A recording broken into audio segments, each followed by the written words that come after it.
અંકલેશ્વરમાં એક સંતાનના પિતાએ પાડોશી સગીરા ઉપર દાણત બગાડતા વારંવાર દુષ્કર્મ કરતા સગીરાને 2 માસનો ગર્ભ રહી જતા ભાંડો ફૂટ્યો હતો. પાડોશી પ્રથમ સગો હોય તેવું માનવામાં આવે છે, પરંતુ પાડોશી જ હેવાન બને તો?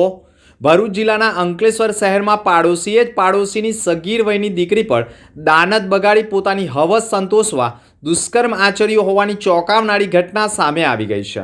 અંકલેશ્વર શહેરમાં રહેતા એક સંતાનના પિતા અને 37 વર્ષીય અલ્કેશ સુરતી પોતે પરણિત હોવા છતાં પણ પોતાની જ દીકરી સમાન સગીરા ઉપર દુષ્કર્મ આચર્યું હોવાની ચોંકાવનારી ઘટનાઓ સામે આવી છે.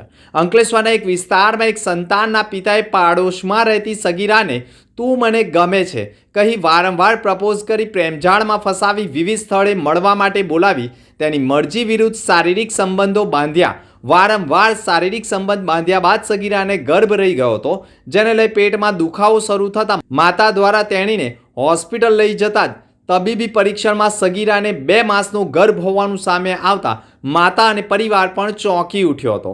સગીરાના પેટમાં ગર્ભ કોનો તેવી પૂછપરછ કરતા તેણીની સાથે બદકામ કરનાર પાડોશી પરણિત અલ્કેશ સુરતી દ્વારા તેને પ્રેમજાળમાં ફસાવીને તેણીની મરજી વિરુદ્ધ અનેક વારંવાર શરીર સંબંધો બાંધ્યા હોય અને તે હંમેશા કહેતો કે બધું હું સંભાળી લઈશ તેમ કહી વારંવાર દુષ્કર્મ આચર્યા હોવાના આક્ષેપ સાથે સગીરાએ માતા સાથે શહેર એ ડિવિઝન પોલીસ મથકે પહોંચી નરાધમ એક સંતાનના પિતા અલ્કેશ સુરતી વિરુદ્ધ ફરિયાદ નોંધાવતા પોલીસે બળાત્કાર અને પોક્સો એક્ટ હેઠળ ગુનો દાખલ કર્યો છે. પોલીસે ગણતરીના સમયમાં નરાધમ અલ્કેશ સુરતીને ઝડપી પાડી તબીબી પરીક્ષણ કરાવી પ્રાયોગિક પુરાવા એકત્ર કર્યા હતા. તેમજ પોલીસ દ્વારા સગીરાને જે સ્થળે લઈ જઈ દુષ્કર્મ આચર્યું હતું ત્યાં પણ સ્થળ નિરીક્ષણ કરવા સાથે પંચનામા કરી તપાસ શરૂ કરી છે.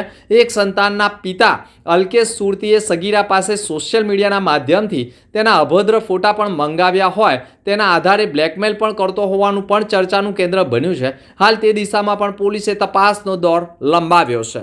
અંકલેશ્વર એ ડિવિઝનમાં ગતરોજ બીએનએસની કલમ 64(2)M તથા પોક્સોની કલમ 462 મુજબનો એક ગુનો દાખલ કરવામાં આવ્યો છે.